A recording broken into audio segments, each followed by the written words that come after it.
The Church of Mavis radio show, Friday nights at 8 p.m., 7 Central, starring Jeffrey Pritchett with his co-hosts Wham and Jay McNicholas, right here on the United Paranormal Radio Network, UPRN 107.7 FM, New Orleans.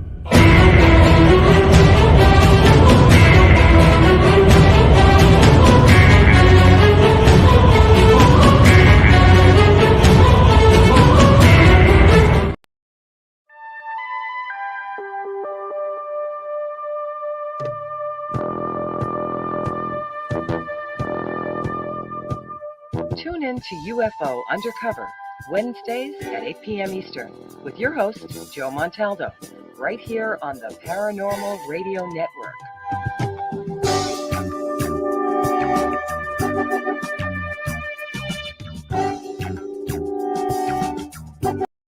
Welcome to UFO Undercover, with your host, Joe Montaldo. Well, that wasn't supposed to do that. Well, anyway, welcome. There's supposed to be a song there, but okay. Oops. Yes, Joe hit the wrong button there. Well, welcome, ladies and gentlemen, to UFO Undercover. I have Jay with me and Leah with me. Leah is the alien. Jay and I are just normal, everyday humans. Yes. I'm just in charge of the Oh, God, I hate when she jumps on the screen like that. Scares me. My bad. I am old. You can't do that to me. I mean, I'm old. No, welcome, really and truly, everybody. I hope everybody's having a great time out there, except for my friends out there in Florida who are getting their ass kicked for the second time in 2 weeks. Yeah, my girlfriend's brother evacuated from where he was, and he relocated to just the southwest corner of Sarasota, Ground Zero. He went the wrong way. Yes, I can see that. Yeah. Well, people, depending on what it actually lands, Katrina was a class 5, category 5, then it was a category 4. And just before it made landfall, it had been hitting the coast for about 10 or 12 hours as a Cat 4. Right as it made landfall, it dropped to a Cat 3. It was still pushing a 26-foot tidal surge. It didn't really matter. And with still winds at gusting over 150 miles an hour, sustained around 120, 130. So, I mean, really, you were pretty much screwed. So if you're out there in Tampa, or if you're brave enough to stay behind, and I have been through Cat 5 storms. I've actually lived through 3 now that I've stayed for. Only left for 1, and that was Katrina. And thank God I did, because I wouldn't have got hurt. But most of my, well, it was weird, is I never evacuated. And the family gets really mad at me. And for Katrina, I was up here on the coast gambling. And we had been gambling for a couple hours. We got a hotel. We wouldn't spend a night. And we were just gambling away. And I was sitting at the bar playing blackjack. No, not blackjack. I was playing. Anyway, it doesn't matter. So anyway, I was sitting there playing. And every now and then I'd look up to get a sip of my White Russian. And I'd see the storm would do like oh, what the hell is this? And I watched it for about 4 hours because and then I said, you know what? This thing keeps jogging every now and then towards the west. I'm like, it's moving back towards New Orleans. So I went and dug up Linda, found out where she was. I said, come on, we're leaving. We're going home. We get to get on the phone, start waiting. It's like, this is like 4:00 in the morning, by the way. So I said, get on the phone, start calling everybody. So everybody freaked out immediately because I never leave. So when I said leave, they were all like, what, leave? What? Beep, beep, beep. There's all kind of stuff going on. My oldest and youngest stepdaughter were living together at the time. They got out of their apartment. Thank God they did, because the top floor collapsed into the bottom floor where they were living. The whole complex was just wiped. They got 8 foot of water inside of it. And then, like I said, the top collapsed inside it. So you'd have been trapped there. It was pretty much a nightmare. My middle stepdaughter, who lived out in Slidell, had 12 foot of water in her house. So thank God she left. Lake Pontchartrain just basically moved into her house with her, is what happened there. It said, hey, push on over. We're going to come stay with you for a while. Most of the people in the city of New Orleans got anywhere from 3 to 9 feet. I was lucky. The duplex we had that was on a ridge, so we got about 6 inches of water in the house, and everybody went in because we had a big crew with us. Everybody went in and pulled all the baseboards out, pulled all the carpets out, and one of the windows got busted upstairs, so the carpet had to come out. But other than that, there was a little damage. Hooked the generators up, started going to work and back to living and going to work like it. Even though we was living in the middle of just a complete and utter disaster, though, and it was every day for us. You know, it was just like, okay, kids loved it. They would, to them, I made it an adventure for them. It was like this is like insane. Taking them into the convenience, letting them sneak around at convenience stores because all the windows were busted out. The ATM machines would pull that. It is so funny watching that somebody try to steal an ATM machine. I watched this guy. He ripped his whole back bump off his truck. God, yeah, the videos of those are so hilarious. I'm laughing, and I know a guy who owns an ATM company down here. He's a really nice guy too, and they put these things in to stay, unless they're in like a casino or somewhere. Yeah, but even the freestanding ones, they're really heavy. Yeah, they're really heavy, but they usually bolt them down into the concrete. They usually right, yeah, on top of that, yeah. Yeah, so there's usually 4 lag sets, about 8 or 10 inches of concrete, so they're just not going anywhere. And trying to get into the box is a nightmare. I mean, you better have some don't torches. You're going to burn the money at people. I mean, I watched this all over the metro area because there was very few people. The cops weren't here, so we were here 2 days after the storm passed, and there was no lights, nobody. It was a handful of us around. You could see where the crowds had gone through, like the places near interstate, and raped and robbed and pillaged the place, not the people. Took everything there was to take, or took all the food, took the cigarettes, took anything that was worth anything. Whatever they could get their hands on. And I knew a guy who owned 3 of the convenience stores, this guy Jackson. He calls me. I said, dude, and he said, whatever you need, just go in and take it. He said, give my number to cops if they see you in there. He said, because I was a long time customer. I actually called him and told him about the store. I said, look, I can board this place up for you. I got a crew in town. And that's what I did. I boarded it up and put a lock on it. The other 2 were fine for some reason. It was just, this one was next to interstate. Anything next to interstate where the crossovers were, the ramps. Well, where the evacuation routes are, yeah. Everybody like the Denny's, they just flattened the place. The IHOP was flattened. They were cooking, and it was just, anyway, it was insane to watch. But I will tell you, the thing that shocked me the most, everybody said, oh, it's got to be the damage, the death. The thing that shocked me the most is I was sitting out on my porch. I still smoked cigarettes at the time. And I was sitting there smoking a cigarette because we only had like one window unit in the house or something. And I looked up, and there was the Milky Way. I was like, what the? Yeah. I mean, literally, the arm came right through the middle of the city, right through 30-degree parallel. I was like, look it. I had no idea. I was raised. I mean, when I was young, there was some stars, but not like this. No, I don't even see that out where I live right now. Yeah, and until you go to like Colorado or Utah, you just have no idea how many are out there. People, you go to Utah, you will realize there is a sky over your head. I mean, a serious sky. Yeah, it's so vast. Did I ever tell you that story about Katrina when we got evac? What? So I remember we were evac from Savannah. I was in Savannah, Georgia, and it was a weird story because it was supposed to hit us, and then it turned track and hit you guys. But we were evacuated. And I was driving. We were going up with the road, the highway that goes to Atlanta out of town. I forget the number, 75, I think maybe. And my friend and I were caravanning. Let me put my camera on. And I had my 2 cats, all of my guns, and whatever clothes I could pack up. I don't know what my friend had. We decided we'd be sitting in traffic. We hadn't even left town. I mean, we were like literally 10 minutes outside of city limits on the highway. And we're like, we haven't gone anywhere for 3 hours. So we pull off to this shoulder. I feed my cats. We get a couple things of snacks out of the thing. And then we go up this hill where there's a fence and a road and a cornfield. And we just smoking cigarettes and talking, just waiting hoping the traffic starts to flow again. And it's amazing. And people are in stress or in danger. They're leaving their homes behind. And those who aren't leaving become predators.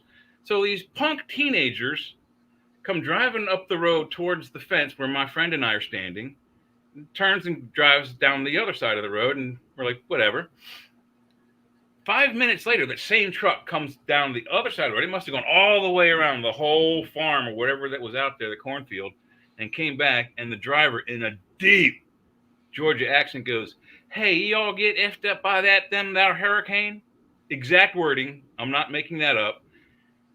And I had my 45, not my 45, my 1911. It was a 9mm Springfield 1911 handgun on my side. And I had a concealed carry permit, so it was under my jacket. So to answer the gentleman's question, I stood up, fanned my jacket back, and like a stripper, presented my hips to him with this big shiny gun. And I said, "Yeah, we got evacuated." And boom, they took off. The entire truck. The front cab was with like 4 or 5 teenagers, and the entire back pickup bed with another 8 or 10 teenagers. We're going to jump that fence and beat our ass if they hadn't seen that. Well, yeah, that's They part were of going to it. prey on people evacuating the city because of a hurricane, the big hurricane. Shit, it was so funny because like the first 5 or 6 weeks, I was probably the only person in an 8-mile radius that was packing because most everybody was going. The cops. What few cops they were up in the city. They weren't down in the suburbs with us. Mm-hmm. And nobody else, most everybody else was going. And a few people you did see, most of them didn't have guns because they were illegals to start off with, trying to find work and stuff like that. It was insane. But the 45 stayed on my side the entire time. There was always where you could see it. The bitch part was I honestly never thought I'd have to use it on a person. I was just worried that I might walk up on an alligator. And actually, I was going to bid a job out walking in the backyard. This poor dog's been there like 3 weeks, chained to a thing. All his food's going. He done ate the whole bag of food. Barely any water out there. I was like, oh man. And he did not like me being in his backyard either. I thought for sure I was gonna have to shoot this dog. And but then I went in my car. I had a half of a Big Mac in my car, so I went in my truck and got it and brought it back to him. And I chained him up, threw him back in my truck, took him to a friend of mine. I was like, it's the first time I thought I was gonna have to shoot anything though. People. If you want a boat, about the most recent hurricane, Helene, with the animals being, people with private planes, propeller planes, and jet planes are going down to these disaster areas, getting this, lost pets that have been abandoned, and pets whose parent, or maybe their family's dead, and bringing them up here into like Pennsylvania and Maryland to get adopted. So there's a lot of. It's not just us that are in peril. The whole there's a lot goes on. Yeah, Brendan, we're gonna talk about it in a little while. Well, there's a lot going on in Florida. I got actually my granddaughter's down there, crazy person that she is. Yeah, she's in Tampa too. She's insane. Oof. But she comes by it naturally. I mean, yeah, I not even 3 blocks from where I'm sitting right here. They did a mandatory evacuation after the storm had started. And my dad was trying to get us up. We hit this big, huge white Cadillac, the ones with the big fin tails on it. And so we drive up the road, get on the top of the road, going up the road, and a wave just came out of nowhere, just swept the car.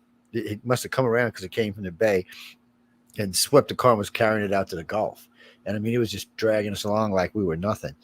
And by some miracle, there was a chain link fence between the Gulf and the car, and it wrapped around the tailpipe of the car and hung on to it.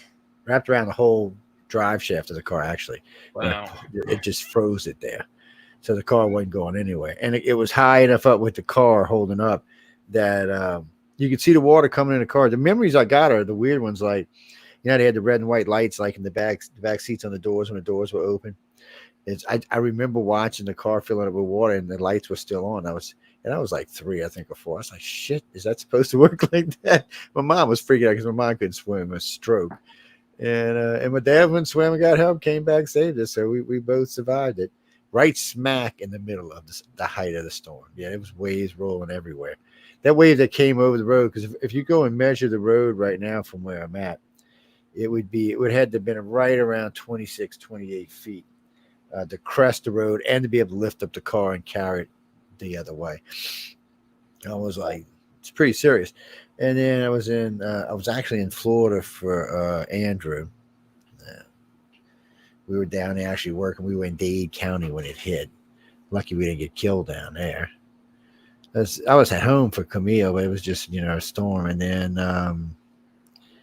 I was at home for Katrina until I decided to leave an hour before, not an hour before. But actually, guys, I'll tell you a little secret. So if you've been around as many storms as I've had, people ask me sometimes how many storms you've been in. I'm probably 15, 18. Well, we work storms, so not always, but sometimes. So 15, 18, maybe even 20. I'd have to sit down and count them. In the last couple of years, probably 8 or 9, just in the last half a decade or so. There's been quite a few, but if you're evacuating, you got to understand how things work. First, know your back roads. Yeah. Everybody always asks me, how do you get out and not get caught in traffic? Oh, I said, because I know where to go. And you're going to catch some traffic no matter where you go, because not only the back roads, but you're going to catch some traffic. And if you know a storm's coming, anytime there's a storm in the Gulf of Mexico and you live on a Gulf state, you should go fill your car up. Just go fill it up. Make sure the damn thing is full. That way, because, you don't have to go fill it up the day of the storm or something. You'll probably be able to get gas, but you probably have to wait 2 hours to get it. And you may have to do that 2 or 3 times because stations may run out while you're filling up. So, if you're from the South and you're a regular hurricane person, you just be prepared and get the hell out when you think you need to get the hell out. Actually, Raymond, people ask me all the time, do you see UFOs and hurricanes? Well, not really, because one, you're really not outside because the wind's blowing so freaking hard. It's also very dark. Even if it hits in the daytime, it blocks out the sun. It's like midnight. Yeah, at the height of the storm. And for some reason, hurricanes like the nighttime. Don't ask me, man. Yeah, they like to come kick your ass. The scary part is the eye. Some people aren't, that haven't been through one. The eye goes over them and it's bright and sunny and nice and just wet all of a sudden. So they all come out, oh, look, it's nice. And they don't realize the really dangerous part of the storm is right behind the other side of the eye coming towards them. And that's when the bad accidents happen. Well, but I would hate to get hit by an eye like this one. This one's only like 4 miles across, which means it's super intense, super packed. Yeah. Whatever it hits, it's going to just make up your mind thing. It's just going to go insane is what it's going to do. I said, Jerry, no, man. I mean, it's going to go. I've been in several eyes over the years. And matter of fact, the one that ripped off the place I'm sitting exactly right now for Hurricane Zeta, we were here. And it was supposed to be a class 2. It actually came in right at a class 3, category 3. And what happened was that we never actually got in the eye. We just got in the eye wall. So as the hurricane came in, it tilted and we got caught in it. And as it turned, we got caught on the other side of it. But we never actually got to feel the relaxation of the. Well, no, it is so weird to be in the eye of a hurricane. Yeah, because you go outside and you're looking at any wind. You are surrounded by 100-mile-an-hour winds. You do not hear it until it gets to the other side of the wall. It is deathly quiet, and sometimes it'll be sunshiny and pretty. Like wow, yeah. So I remember Agnes. I think Agnes came through Maryland in the daytime, and that when the eye went over our house, my brother and I, we ran outside immediately. Like, wow, cool, it's over. And the gutters were filled with water. We were ready to go swimming in the fucking sewers. Excuse me, pardon my French. But we were ready to go swimming in the sewers, and my mom comes out and you boys get back in here right now. We're like, why? It's nice out. Storm's over. We had no idea. We would have been killed had we stayed out there. It's insane. What's that, Bruce? No. Anyway, getting to tonight's topic. So if you're in Florida, we all wish you the best. We know it's going to be a helly thing over there, and we'll all be waiting to see what happens tomorrow. I'm pretty sure at this time it's too late to get out. So if you get scared in your own house and you can't get to a shelter, find a hurricane rated building. Usually buildings over 6 or 7 stories are usually hurricane rated. Yeah. So you don't sit Most where the new homes windows are are. hurricane rated, and get to the if you're in one of those, get into the inner areas of the house. They get in the hallways of the buildings. Oh no, during Katrina, several of the buildings in the city, the wind just blew the glass out. And no, this was when that glass is supposed to be rated to like 200 miles an hour, just blew it out. Yeah, I really think what it was doing was it was picking up debris and slamming it across the windows and just destroying them. But well, they're like a window, they're like a safety glass. But anyway, getting to what we're here for. Actually, we'll be talking about the devastation of the storm, but since it has been brought to my attention by several different people about Project Popeye and a couple of the other seeding programs, we will be talking about that on Friday night. So a little bit on the conspiracy side there. Leah will be leading the conversation, so Leah better have her homework together. And I'll have plenty of. I'll have plenty to share, probably. Okay, so there's been a lot of people write to me, and it's weird. Even the station manager wrote to me last night about these weird patents. She sent me a list of patents that the U.S. government's got for weather modification. It's like a bunch. I didn't count them, but there's over 100 of them for sure. And so there's all those different patents. She sent them to me. Actually, they're all on my trusty cell phone right here. See this little thing right here. They're all on there right now. But we'll talk about all of that. And, well, Tesla believed it was you could control the weather. He's not the only one, by the way. And cloud seeding, something we've known about for 150 years or so. They actually, before we had airplanes, they would put this what was it called? They'd put it in a box and just float it into the cloud. Dry ice in a balloon. But there's something else they use now. Well, they actually use a combination of things now. So I don't know. Making a hurricane develop is one thing. Steering it is a whole nother ball game. Yeah. Trying to control something that massive. But what you can do is if you can look backwards, if you're looking at the weather coming, saying, okay, well, this cold front's going to probably be coming down here, and this trough's going to probably coming through here. They'll probably meet together around this time. So if you know that, then you can create a storm to fit right into that, and it'll drive right to where you want it to go. I'm not saying any of that happened at all, but I'm just saying, well, it's one of the things we'll be talking about on Wednesday. No, tonight we just want to talk about, does the government actually know anything about extraterrestrials? Well, they claim they do. I mean, there's plenty of people who are coming out saying like, there's all this reverse engineered technology that's Black Ops operators and Black Ops projects, usually that are run by civilian organizations like Skunk Works. That's not the government. So they know more than the actual government does, which I think that is probably the case. Joe, Leah, and I probably know more than the most people in the government, like senators and unless you're like on one of the appropriation committees, you probably don't know squat about aliens. Yeah, unless you have higher than Joe's level of top secret clearance, you don't know anything. And let me tell you what, guys, I remember when I was stationed on the Nimitz, and the number 2 told me your clearance is higher than mine. I was like, what? He's like, yeah. He said, but I don't have to go to places you got to go. So I was like, and before people write to me, when I say go places, I don't mean like alien worlds or nothing, okay? I don't know conspiracies to thought. It's already bad enough that I'm in charge of all the military abductions in the country. Yes. Somebody wanted me to go speak about that at a conference. Actually, in a conference in New York, somebody said, well, you're in charge of all military abductions. You should come do a lecture about it.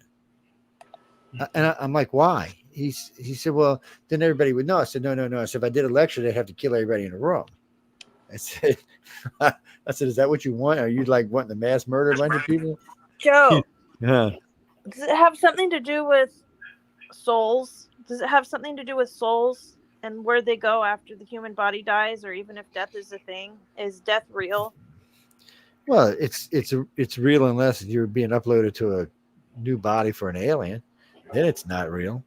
It all depends on where you are in the scheme of things. So contactees, or most contactees, unless they're being left behind with the keeper group, are going to be uploaded there. we already know they do it. We know that hospitals and mortuaries and graveyards, we've seen UFOs hovering over like freshly dug graves or over different mortuaries where somebody's getting ready to be buried, or at a hospital where some people are dying. A lot of times the UFOs will be spotted there. And the only reason they could be there is if they're collecting the consciousness of someone. Because we already know they can upload your consciousness into a body when you're on board the ship. We know they can upload it to the hologram deck. These are all things that have been talked about by thousands of contactees. So, Well, what about dreams and how do they fit in? Because, like, I don't know. I'm still trying to figure all that out. I guess part of the reason that I found you is because of the dreams I've been having and like some of the real life experiences I've been having my whole life. well, I mean, dreams can be a manifestation of whatever's in your head or whatever's happening to you, whatever's. So, for It feels like a abductees, whole nother life. because that's what it is. So for abductees, it's going to manifest itself in different ways. And see, that's where you're categorized right now. You're not categorized as a contactee. You're What am I categorized categorized as? an abductee because Because I don't remember it. mainly, yes. You're not never going to remember all of it. It's just too much to remember, but you remember a lot more of it. And the further you go up the chain, the more of it you remember. So in that retrospect, I mean, well, it's kind of like as they trust you more, you trust them more, you get to remember more, I guess would be the easiest way to say it. But they're not and they're not in any big hurry. They've been doing this for a long time. So they have patience.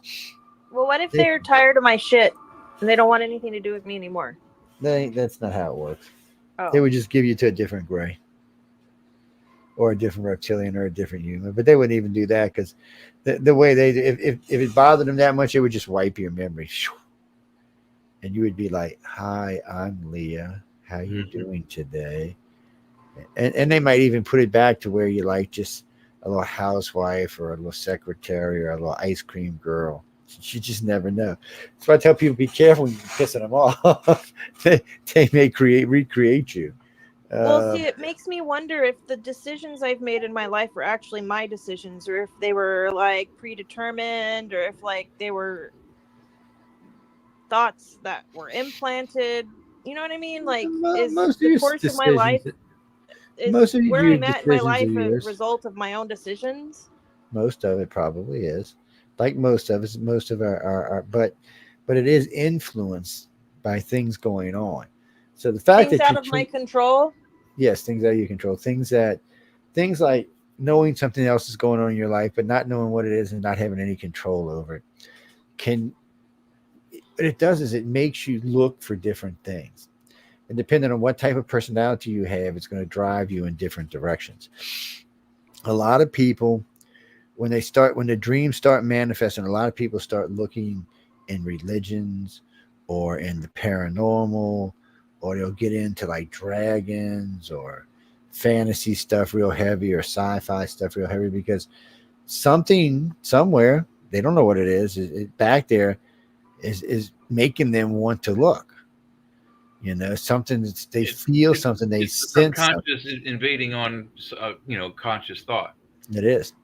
So so your mind is like, what the hell? So usually most people will start out with religion, and some people get hung up on religion. So you got to be careful there. But most people will start out with religion or the dark arts or something along those lines because they think this is about God, but it's not about God. It's about ET. God's a entirely different subject, an entirely different being as far as that goes.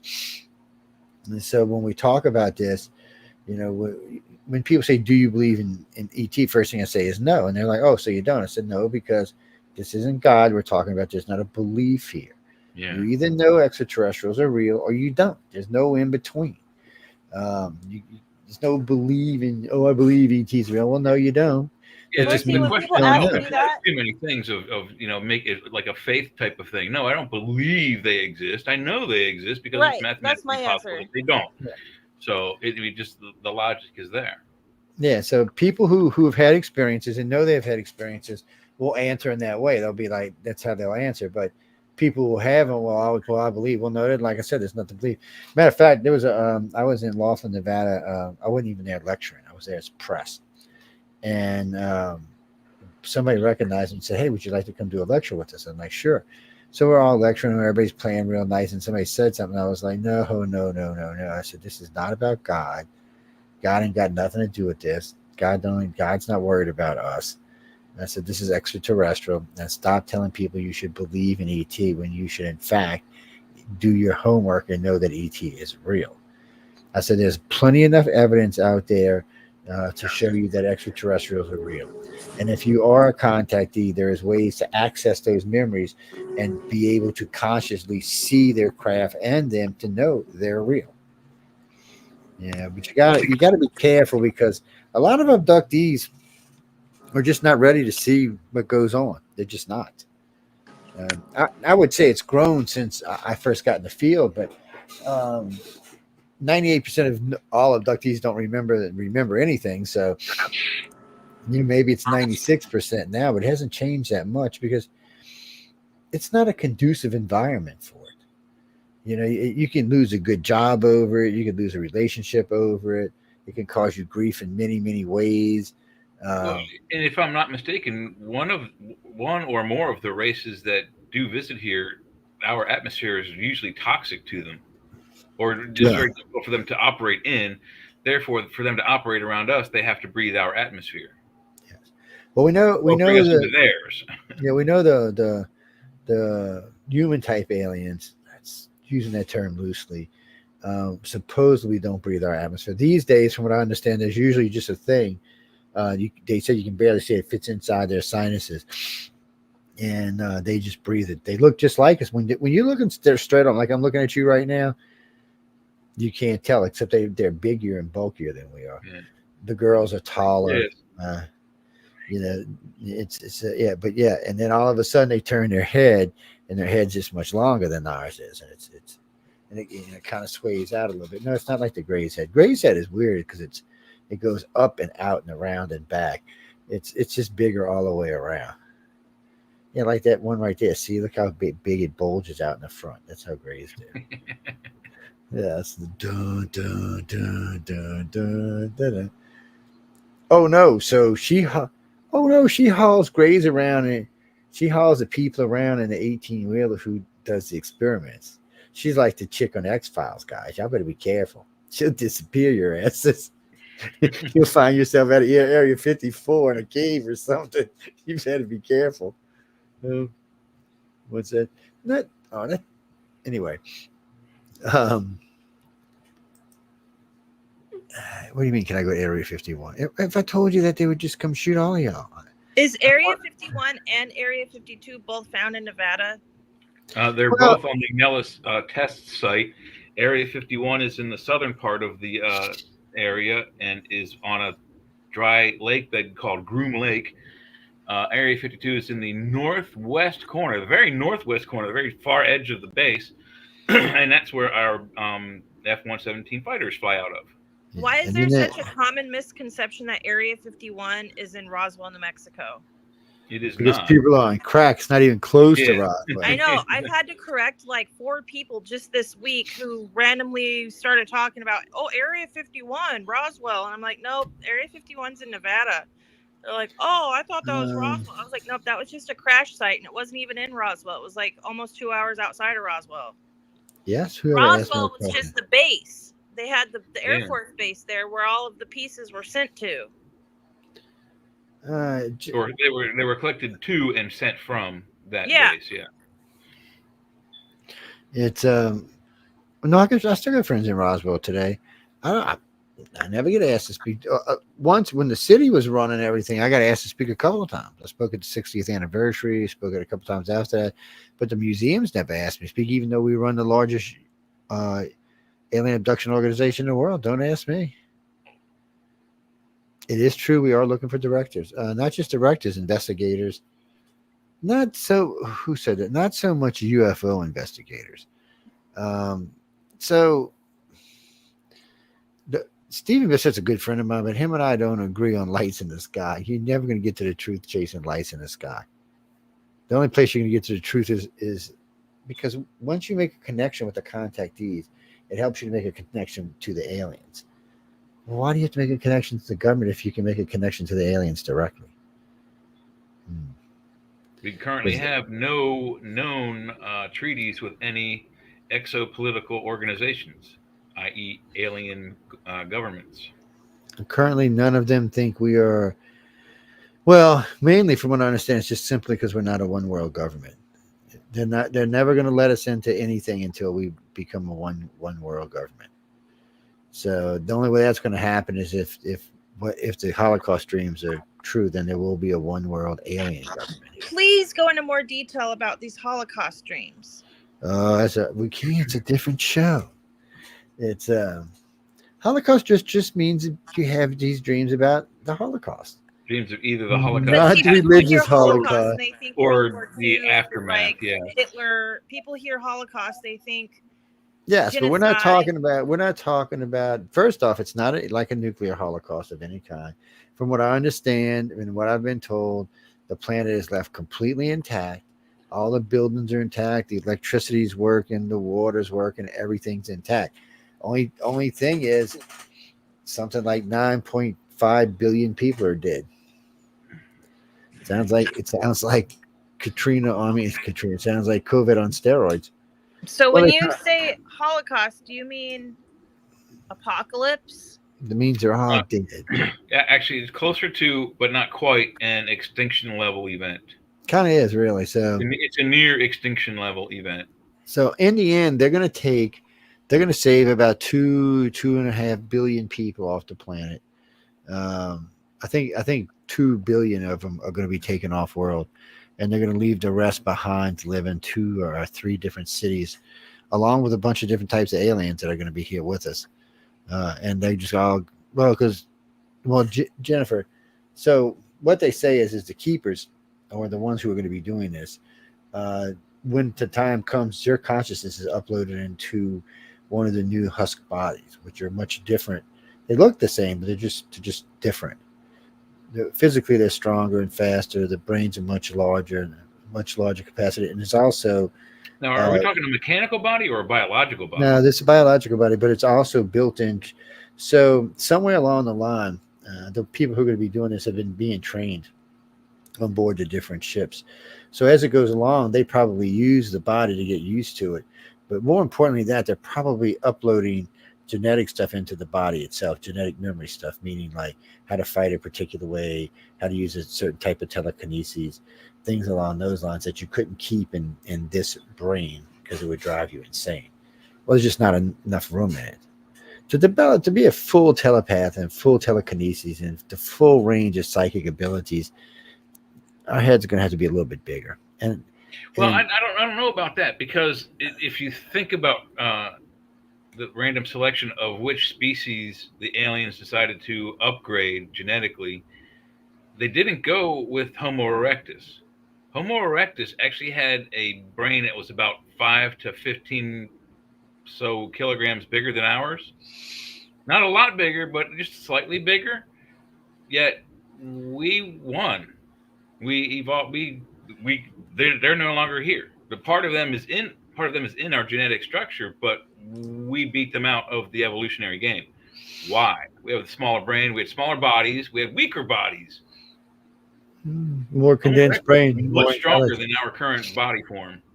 Well, the brain size isn't as important. Well, it is. And I think it's the type of brain which is important. Well, so they talk about different types of lobes especially like for telekinesis. So your brain probably does have to be shaped a little bit differently, but it's brain matter, because I mean, elephants' brains are a decent sized brain. Whales' brains are definitely bigger than ours. Are they more intelligent than us? I guess anybody could argue the fact, yes or no. Same with dolphins. Actually, dolphins' brains are bigger and have 2 additional senses than ours do, and a larger brain vocabulary. Yeah. So when it comes down to it, there may actually be more advanced. I'm thinking what they're looking for, because when you look at the reptilians, humans, and greys, the greys have a big ass brain. The humans have a big ass brain, and the reptilians' head is shaped like ours, but their head's about twice kilograms, something like that. And the reptilians' brain's probably twice the size of ours. So So it does matter the size, but it also matters what you're talking about, the density of the brain, the way the brain is designed, how it's put together. I think all of it matters on how far along you're going to evolve. Well, it probably just matters because of it might be easier if your brain or your brain cavity shaped a particular way for echoing things. So the Who human knows? brain is somewhere between the order of 5.5 inches by 6.5 inches by 3.6 inches. That's the overall dimensions, and about 3 pounds or 1,300 to 1,400 grams or 350 to 400 Yeah. grams. So that's quite weighty. 3 pounds. It's, people always say, you want to lose 10 pounds quick, cut off your head. No, Yeah. not enough. What's it? Well, no, I mean it's. I just would imagine some of that is just the way it's going to work out, but it doesn't matter in the host bodies. The host bodies are bigger than the ones you have here. I think the average height somewhere around 6'6" for the men and the women. They're stockier, they're bigger. Actually, in some ways they're stockier. And the brain cavity is bigger. The brain is bigger. But I think a lot of it is storage. I really think that's what a lot of it is. I think because for those aliens, they can do stuff like upload something into their head. Like, I want to learn how to be a black belt. It's in their head. They're a black belt. They just go do it. It's very Matrix-esque where they kind of plug in and upload the knowledge. And I don't even know if they got to plug in. I think it's all wireless, to be honest with you. But well, no, that's what I'm saying. It's similar. It's a similar idea. Oh yeah, it's similar. Same. Yeah, no, I agree. I agree wholeheartedly. Every time I think about it, I think about the Matrix. Actually, someone could argue that I think that that's very possible. I mean, I know there's knowledge that I have that I didn't read. No one told it to me. Maybe it was a problem in school that I was thinking about, and maybe I just came to the conclusion on my own. I don't know, but I know there's some knowledge in my head that I don't know how the hell it got in there. Well, all contactees are always above. They always have information above their school level. They're always above that. So if they got a bachelor's, they're usually. Oh, then I'm definitely a contactee. When I was 8, I was told that I had the knowledge of a high school graduating senior. So just to put this in, this is a good experiment for y'all. So I was doing a lecture in, where was I? Hot Springs, Arkansas, and I wanted to prove a point to somebody. I said, go get a book. I said, a book I've never read. It was The Universe in a Nutshell. This is a long time ago. And they said, okay. I said, now I want you to go look on a page and just think about something. And I'm going to tell you what you're reading. And I told them, and they were freaking out. I said, well, it's worse than that. I said, I can tell you what's in that book. I said, I'm actually a big fan of it, even though I've never read it. I said, the whole damn thing is in my damn head, like somebody just stamped it in there. And so I would just go through and read passages out of my head. People were like, no freaking way. I'm like, yeah, I've never, still to this day, I've never read this book. Not the only one, by the way. You just pick up information. Don't ask me how. Is it a transfer through the aliens? Is it something else? If you're visiting across the conscious levels, some way that information is getting into your brain other than reading a book and sitting in front of a computer getting it. And don't have to take me at the word, people. Our government actually does experiments on this, trying to figure out how this happens for some people. Seems to me it's mainly contactees, because that's who mainly has telepathy and stuff like that. No, look, so far no one has proved telekinesis. I agree it's going to exist, and I agree maybe at a certain level, because I have seen things like angry temper slamming the door. I have seen that. Now, I don't mean getting up and slamming it. I mean sitting there and thinking slam, and the door just slams. I have seen that a couple of times, but it's not like a controllable thing. Matter of fact, I've seen somebody lose their temper, a contactee lose their temper on the middle of a beautiful day. So like out of a movie, freaking storm comes up, little tornado starts, rips the roof off the Winn-Dixie, tosses it in the parking lot, and goes away. The media talked about it for like 6 years. Nobody knows where it came from, what happened. And I was with the person who, so the thing about those is I think that sometimes, but no one really knows how to use it yet or control it, because we know that because no world leaders are dropping dead. I mean, think about it. I could be thinking, squeeze that little artery in Putin's head. He has an aneurysm and dies. It's just natural. You know, someone gets Well, a blood clot in their leg and it kills them before they can get them somewhere. I Or still two. like the idea of the Dream Warriors from Dreamscape. You go into someone's dream, and the myth is if you die in your dream, you die in real life. So you go into the guy's dream and you assassinate him, and then he dies in real life. Looks like natural causes. That's another. Well, there's another really cool thing. I don't know if there probably Isn't there like are 3 of those movies? in the government, especially to keep the secrets from the rest of the government. I'm sure parts of the government are doing this. Assassins that make it look like an accident. Remo Williams is a Well, comic they character, not a superhero. He's an assassin that kills bad guys and makes it look like they drove their car off a cliff because they were drunk, or was their it toaster exploded. Well, they had found a weapon that shot bolts. Somebody was going to use it to actually somebody shot at him. I think it was Patton. It was General Patton. They tried to kill with it. And they found it embedded inside the car. It was a bolt, just like a regular bolt on it, and like a rivet bolt. And it went right. It penetrated right through the car. Would have killed him if it had hit him. And then a lot of people said, "Oh, it was an accident," but nobody could find where it came from. And then later on, they found this thing, this air gun thing, that they're pretty sure that's where it came from. Somebody used the air gun to shoot at it. What do you mean, people? Nail guns? I use nail guns. The freaking nail gun kill you dead. What are you talking about? In a heartbeat. And don't think you got to press it down. The ram set? You know what a ram set is, right? Yeah. It's a 25 caliber thing that shoots a bolt into concrete, so you can anchor stuff like shelves and safes and things like that. So yeah, there's plenty of tools that are extremely deadly. Well, no. So like on my DeWalt, I'll just take it back and pull the thing back and pull the trigger, and it just shoots. It'll shoot about 15 feet, and it'll shoot right through a piece of half-inch plywood like it's nothing. Oh yeah, man, it will kill you dead. Well, what he's talking about, they have the kind that you have to use a hammer to set it off. And then they have the kind that's actually a gun. Yeah. Yeah. It's called Ramset. It's one of the brands. Yeah, and I've had to use it many times. Well, sometimes I cheat and just drill a hole in it and get the jack drill out. And sometimes you have to drill a pilot hole for the Ramset thing. But what it does is essentially it fires either a threaded screw or a piece of steel that has a hole in it for anchoring whatever you're going to anchor, whether it's a shelf or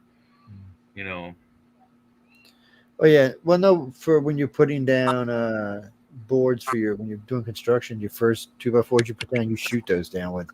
No, they're just nails, but they're made nails that they go into the concrete. Yeah, you just shoot them through. You'll see a little red thing on the top to stop them from going all the way through and shit. Yeah, they're made just for that, just to shoot right through, go into the concrete, go in the next one, go in the next one, go in the next one.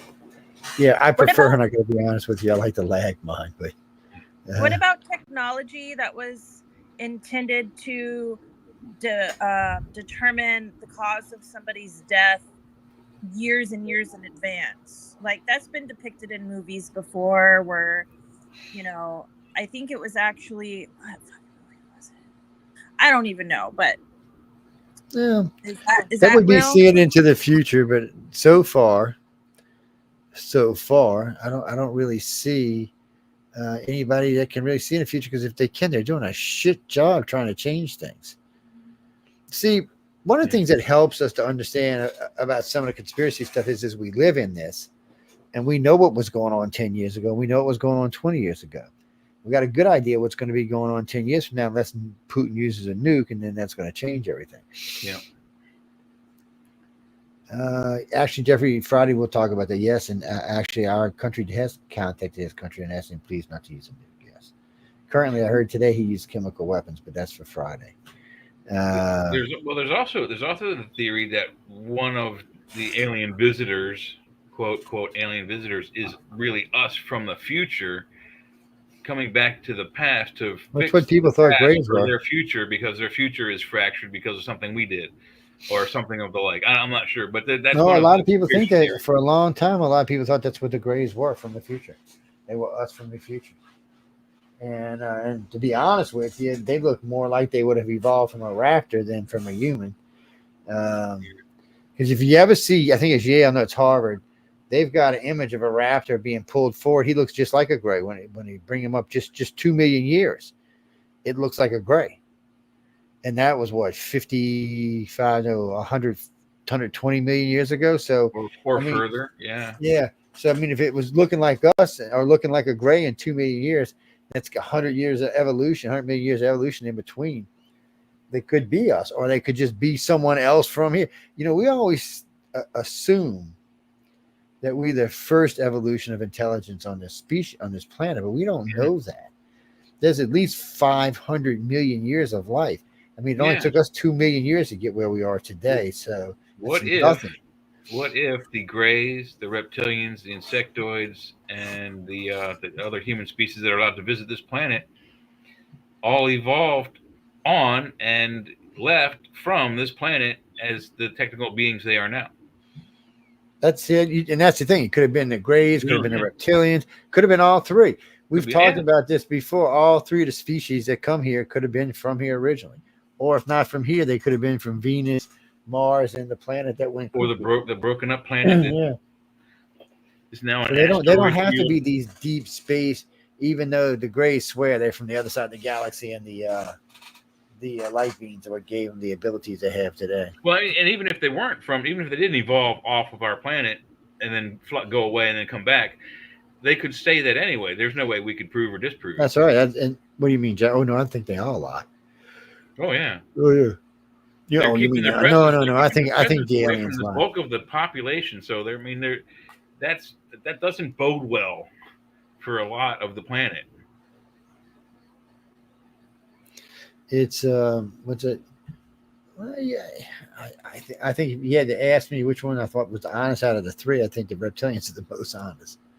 I think they're the most honest because they consider us family.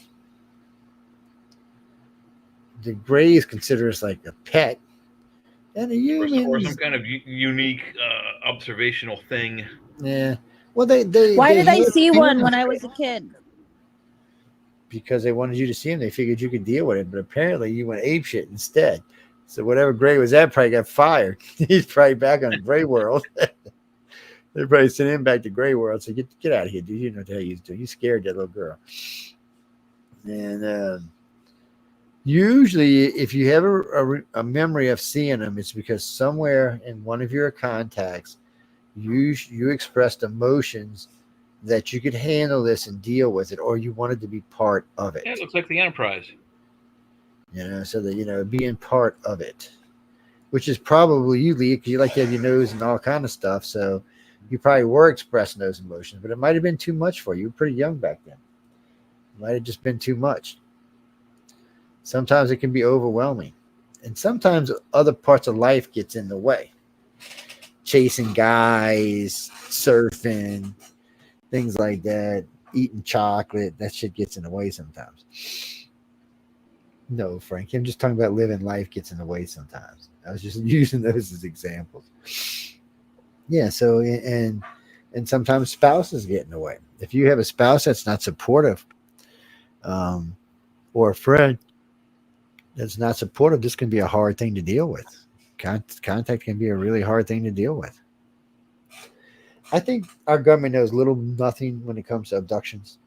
Like, I think I would venture to say, Joe, that of the U.S. government, the proper government, the president, his staff, the Congress, the Senate, everybody there, you and I and Leah probably know more than 90% of those people in those buildings. Oh, easily. Yeah, without question. Well, Jack, they don't tell the presidents. No, they don't tell the presidents. Well, certain ones were made aware. I think Kennedy was made aware. I think Nixon was made aware. Kennedy wouldn't have been made aware because he was only a one-term president, so he wouldn't have been made aware. Matter of fact, if it's true, and you go back to the start, it's only been Republican two-term presidents that have been told. Because Obama wanted to know and Clinton wanted to know, and they told Clinton he did not need to know twice. Yeah. They told him that, and once at each time. Obama's second term, he wanted to go to Area 51, and they said, you have no need to go to Area 51, Mr. Obama. Yeah, he even said in a speech, I want to know, and they said, you can't. They're like, no, sorry, dude, you don't get to know. I know Daddy Bush knew. He was head of CIA, so he definitely knew, and probably Baby Bush knew, too. Well, I knew because of that, not just that. Reagan instituted the Pine Gap program, which is the Joint British Defense of Outer Space. He instituted the whatchamacallit facility in Alaska, the HARP facility. He initiated Star Wars, and the lasers he asked for were way too big for shooting down missiles. These things were looking like shooting down motherships or something. I mean, we were shooting things into space with them. They're so damn big. You can't put them on an airplane. I mean, they were just monsters. Yeah, so you needed a rocket to get it off the planet. Yeah. Yeah, so these things were just going to be land based, and anything in the sky was going to just wipe out. But he instituted all three of those programs, and on 7 different occasions, he said that it would probably take an invasion from outer space to unite us all as one question: planet. what if an alien force, some kind of alien force, invaded the planet? Wouldn't all of our problems seem to disappear? Yes, or words to that effect, anyway. That's pretty close. Wouldn't all of our first world, wouldn't all of our problems seem so small at that point? Oh, yeah, they would disappear. They might come back if we were to win against the alien. Our arrogant, asses that we are. We would probably go back. No, we'd all be woke trying to polish their spaceships and shit. I don't know. There's still some insane radical forces on this planet. This is why people have a problem with what Israel is doing, but that's for Friday. But we don't know that the aliens aren't trying to do that to us. I am ready for them freaking grays. Last time he was here, Bob got probed, buddy. Yeah. Whoa. We have the Sword of Omens. We're ready for it. All right, it's time. Anyway, sorry guys, I got carried away with the damn lightsaber back there. We'll be giving away some at Christmas, so pay attention. Getting back to what we were talking about, it's our government is so limited in what it knows. That's why the military abduction started, because our government didn't know. So, well, certain government agencies probably know more than like the actual president and those kind of people, but how are they getting information from these military abductions? Well, wait, what's a couple of things we're going to address first. So, because somebody just sent me a crazy question. So Snowden said there was information on extraterrestrials, just like what's his name? What's the one that was held up in the thing? So they both said there was, but there was very limited amount, and it was very compartmentalized, and it seemed to be kind of dispersed across the agency, the NSA. So it couldn't exactly have been used for real evidence, is what I'm trying to say. So they knew something, but they didn't really know what they knew. CIA is the same way. They know something, but they don't actually know what it is that they know, because they can't get into contact these heads. They have tried and tried and tried and tried. The aliens get pissed if you try to get into contact these heads. They will come remove them and kill you. They take a very dim view of you, and wouldn't be even the first time. We've got at least 24 cases where this has happened. So they're kind of stuck. So the military abductions evolved because somebody, probably at Lockheed or Boeing or one of the big skunk works, one of the big companies, probably some big CEO over there, decided, well, look, guys, the government can't be involved in this. We're taking citizens against their will and trying to get information about extraterrestrial contact from them. So first off, they had to make contact with the right kind of people. So they had access to people who were being taken. So I'm sure there was a lot of, like they did with Barney Hill, they worked through his psychiatrist. I'm sure they get cases like that as well. I'm sure this is why I always tell people, be sure you want to go public with your story, because once you do, you have now became a beacon. Beep, beep, beep. I want to be probed by Uncle Sam, because you may know something, like the ones who come forward and talk about how they know how crafts work or designs of engines or different things like that. Different probably things. Other more important things like weapons capabilities, tactical all kind of stuff. Just how the ships operate and stuff like that. What's their overall design? How big are some of them really? Just there's a multitude of questions. And I mean, when I say there's a multitude, it's a multitude. So it's not like they can just put them under and grab the questions and go. I mean, it's just too much to ask. And there's a resistance to get out the door And then as the contactee or abductee begins to break, whatever alien it is, because they keep a telepathic connection with us, that's how they know where we are, goes, well, wait a minute. And then they send somebody or themselves to retrieve them. And I know the Greys especially and the reptilians will just wipe them out. They'll just wipe out the 4, 5, or 6 people are there. Actually, they in several different depictions, they said the Greys just like burst them into instant. It was like a spontaneous combustion. It would be the best way of explaining it. I don't know, people. I wouldn't want to piss them off. I know that, but I have been dealing with multiple with those kind of abductions for a long time. Well, no, okay. Hey, U.S. Army, how you doing? So, Yeah, I would Denise, think yes on that. I know you heard that on Coast to Coast. So, this was, I don't know, however many years ago it was. Leah probably wasn't even born yet. Anyway, I was on. 85. Well, okay, you might have been like peeing in your pants or something. I was on Coast to Coast. No, it wasn't that long ago. It was, I don't know, 25 years probably. But I was on Coast to Coast, and this gentleman called and he said, I know for a fact that you're in charge of all the all the military abductions inside the United States, part of Europe and part of Russia. I'm like, really? And I'm like, well, prove it to me. He said, well, I can't. If I prove it on air, they'll kill me. I'm like, well, dude, I said, do you see where I live? Back then I was living in an apartment. It's a little 2-bedroom, whatever. I was like, ugh, come on.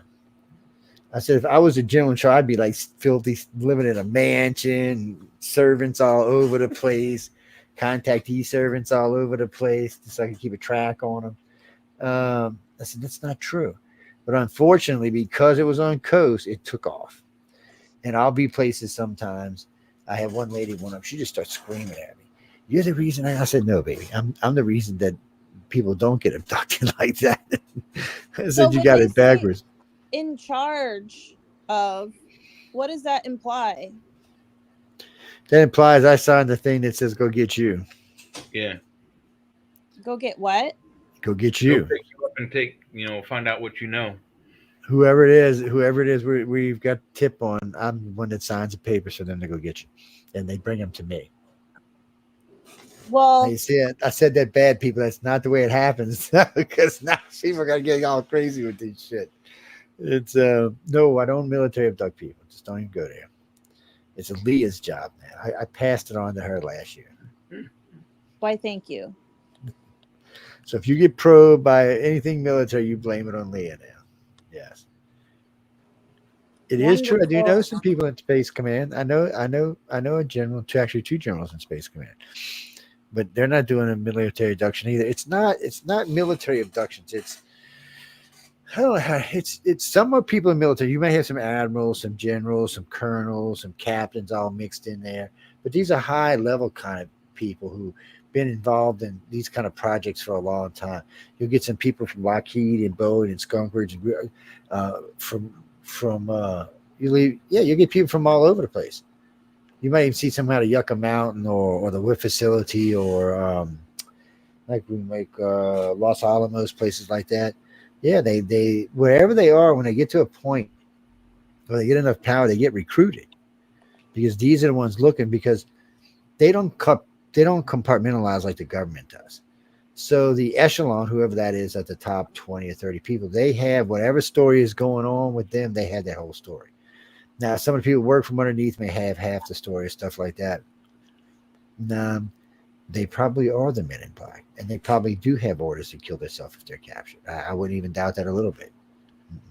I was working with a woman, Katarina Wilson, who's an Air Force woman, and she's gotten out all of this, and I will have to strike her name out of this, and she had been being taken a couple of times, and to save time, what they had started doing was putting them on a stage in front of a podium and hypnotizing them and letting the crowd ask them questions of the different officials that were involved in these groups, so they could come in and ask questions. That's what got me involved in this, actually, because of her. She told me these stories, and I started checking them out, and then I met Melinda Leslie, and somebody had turned me on to Carla Turner, which Carla Turner, who's the one who really pioneered military abduction research. Yeah, very strange. She really got into it, really started finding some stuff. All of a sudden, she died of stage 4 cancer that like came overnight and killed her overnight. Yeah. So, but somehow or another, Melinda Leslie and I picked it up, and we brought it on Coast to Coast and talked about it, and put it back into the public where it needed to be. It's something that goes on because when they know you're an abductee and they know you've been taken because they're watching you, um, they come get you. Who? Whoever this group is, we'll just call them the Men in Black. Because calling them military abductee people is not what they are. I mean, they're not the military. There's some sort of paramilitary government They spook don't work for the government. Yeah, they're completely off the books, off the record. Nobody even knows how to get funded. Some people think they fund themselves. The CIA does that with selling PCP in the streets. Yeah, see, that's what I'm saying. So I mean, I don't know. What does that clear? No, I mean, they really do think they fund themselves because the government itself knows squat. They don't know. Yeah, nothing. The military knows squat. No, they don't know. They know squat. People want you to think they know all this, but they don't. Well, you can tell by one. Look at our technology. It's been what 60 years since Roswell? No, it's been 80 years, Sure, 70 years, 70 years. 80, yeah. So no. It's just, and we still can't fly the craft. That's just pathetic. No, we got other stuff. I mean, we got the TR-3Bs and the Aurora projects. We got other projects going on. We got the DARPA projects. We got the Space Command projects. I mean, we got stuff going on, but it's terrestrial. It's not extraterrestrial. Because I don't think we understand their technology yet. I think the biggest problem for us is we haven't come up with a power supply yet. 77 years. Yeah, there you go. Yeah. So I don't think we've come up with a power supply yet that can really run their stuff the way we need it to run. Yeah, like with Stargate came up with the Quadria reactors. I'm sorry, the NACWA reactors. It's something like that. Fusion or fission. Well, they also found the alien 0-point modules, which were like infinite energy modules as well, but they couldn't figure out how to power up the Atlantis to make it work all the way. They could only power up certain bits of it. It's well, Jack, we need now. Look, we are working on antimatter. We are working on trying to figure out what the frick dark matter is. We are working on fission, fusion. Always get them backwards.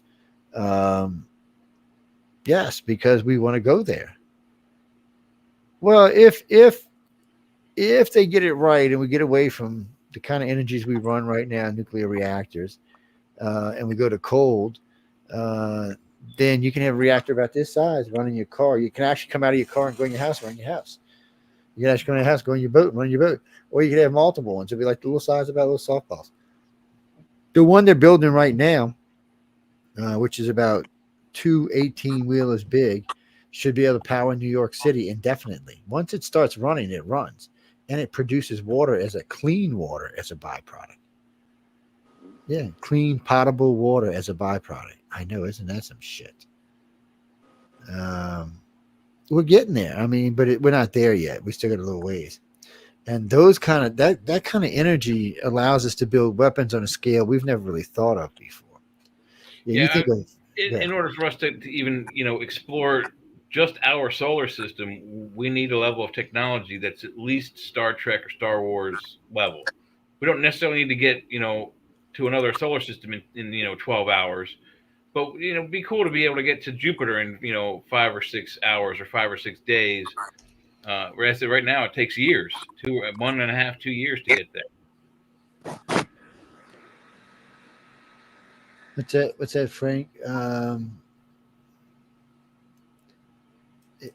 Well, we have to have a power supply. I imagine whatever these craft uses something much more powerful than a nuclear reactor. Which, don't get me wrong, a nuclear reactor is seriously powerful, but it's not the right kind of power. Plus, I mean, anytime you think about a nuclear reactor, you got to be thinking about lead shielding and putting it all together and how big it's going to be and how much it's going to weigh. You got to get all that into space. You got to get it on a ship. And then you've always got the problems of if something gets damaged, it can contaminate you. Yes. And cold fusion's a whole different thing. Yes. Yeah, well, one's way cleaner than the other one is. One's way safer than the other one is. Mm-hmm. It's just something we have to do. It's not a chance, not something to do, and we're going to do it. It's just a matter of time. Every day I hear them working about new types of technologies for new power supplies. When you do, all right, do you really think that the world's going to be able to run on windmills, And solar panels? Really? Look, if the moon goes away, guess what? The seasons go away, and so does most of the big winds. Bye-bye hurricanes. I don't know what to say. I don't know to tell you guys. That doesn't seem like a feasible plan to me. I think we need something better than that. What do you mean? I don't know why we don't use hydrogen. Hydrogen's a great thing. Hydrogen would solve all of our car and train problems. It's about $16 a gallon to produce it. Yeah, but once you went on a mass produce where there was one on every corner, that would come down to about $2 or $3. It's but that's how it always is. Start extracting it from outer space itself, with some sort of mining operation. I think they had it. I remember when they were showing the first hydrogen stations. They looked pretty self-sufficient. They were it was kind of interesting how they worked. Well, people started bitching because they were scared that every corner would have a hydrogen bomb on it now, which isn't true. But when we first did gas stations, no one wanted the gas station on their corner because it was just a bunch of bombs on the ground. Remember, there's usually 4 gasoline tanks underground, big gasoline tanks, 500 or 600 gallon tanks. Yeah, they no, they big. Oh no, today they're probably more. I think they're 3,000 to 5,000 gallons a tank. Yeah, they might. Yeah, but they're still big. They're huge. I saw them freaking huge. When they put they redid one of the sheets up here near my old house years ago, and I saw them dig out the old ones. They were ginormous. You could fit 2 or 3 pickup trucks in it. Oh yeah. Well, no, they had to pull out the other ones because most of them were metal. Now they replace them with fiberglass. The ones they put in were like a black, plasticky looking thing. Yeah, it's just supposed to be layered fiberglass. Well, it's resistant to gasoline, and it's got a little give to it if you live in an earthquake zone, and it won't rust. That was the whole point. Yeah. Gasoline will eat steel. Well, aliens that are here, that are coming and going, that are here. I mean, they probably like watching this political season. They're probably laughing their asses off. They might even have a finger in it, but that's a Friday question. Yes. What's that, Bruce? You mean who would the Greys want? I'm not even going there. No, I'm not going there. They'd probably want who. Yeah, I'm not saying nobody's name, man. Forget it. Yeah, I can see it now tomorrow. The headlines. Joe says the Greys vote for Trump.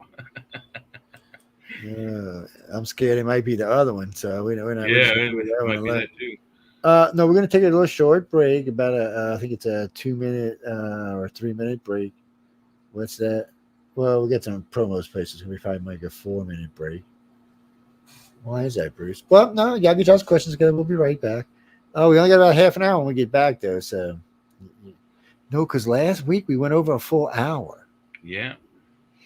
Yes, and the Queen Bee was not happy. Said something about firing Leah's ass. It was her fault. I was like, no, well, it should be 3 hours. we may make it 3 hours one of these days in the future. Anyway, stop it, people. Y'all. It's like, oh my God. Anyway, we'll be right back. So stay tuned and hang out and listen to some music. This song was actually written for this show a long, long time ago. So here you go. Maybe I should put it on the web.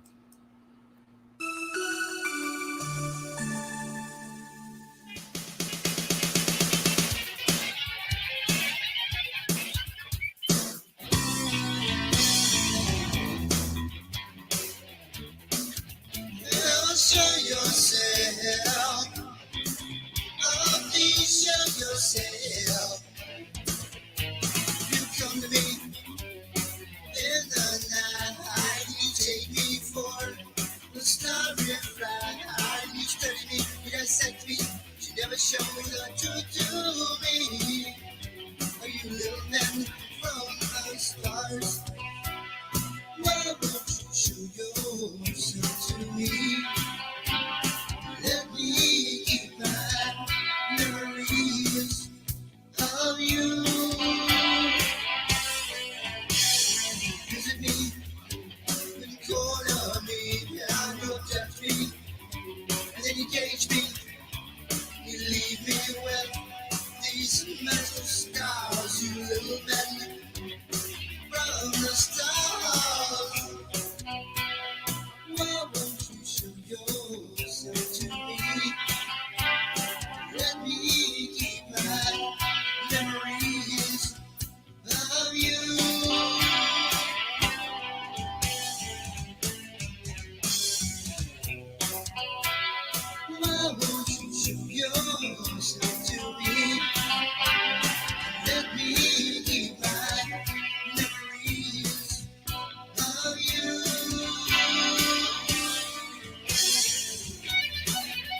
The Church of Mavis radio show, Friday nights at 8 p.m., 7 Central, starring Jeffrey Pritchett with his co-hosts Wham and Jay McNicholas, right here on the United Paranormal Radio Network, UPRN 107.7 FM, New Orleans.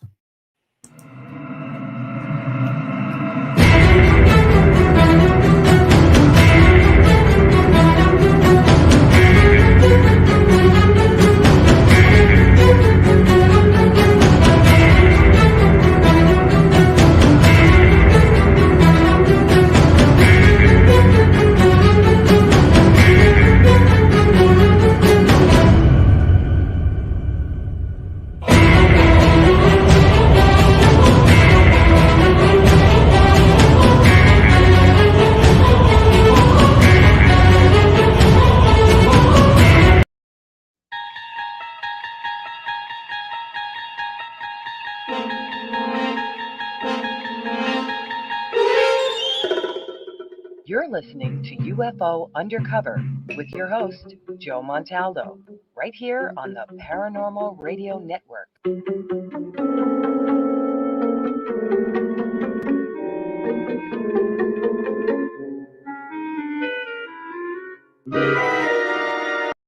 Welcome to UFO Undercover with your host, Joe Montaldo.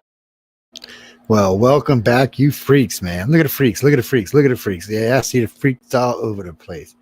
Welcome back. I hope everybody's been enjoying the show. We've been a little on scattered topics tonight, but well, it's hard because there's so much.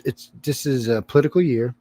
We are 26 days from the election, and we host a Friday night show where we talk about news. But of course, right now it's politics. Now on the 5th. We'll have 6, 7, 8 hosts. How many ever show up? Maybe sometimes it's more than that. We'll all be calling the election from 6 p.m. till midnight. Yes, come by, hang out. So far, we've called the election right every year. So let's see if we're gonna make a four-peat. It's a lot. We have a lot of fun. what is that? We do allow drinking on this show. Yes, very few shows we allow drinking on. This is one of the shows. Now, if you get sloppy drunk, we will toss your ass. But as long as you're a regular, you're welcome to come on and hang out with us. Leah's going to be there. She's going to be dressed up like Marilyn Monroe. No, those days are long gone. Jay's going to be there. He's going to be dressed up like Marilyn Monroe. What do you mean? If Jay can dress up, you can. Oh, are you saying Jay will make a better Marilyn Monroe than you? Is that what you're telling me? Oh my God. Oh my God. The world is truly coming to an end for sure now. I fucking know it. Did you know I actually did portray Marilyn Monroe as a street performer in Las Vegas? See. So I'm telling y'all. It was the best paying job I ever had. So we'll have half the host dress up like Marilyn Monroe and the other half dress up like who? L. Ron Hubbard. Well, not really a street performer. I was considered a tribute artist. Whatever the hell that means. We actually went over this in another show, though, didn't we, Joe? What was this? You know, I don't. It's weird when it comes to our politics. I don't because I don't think the Greys and the reptilians and humans have politics in the way we do.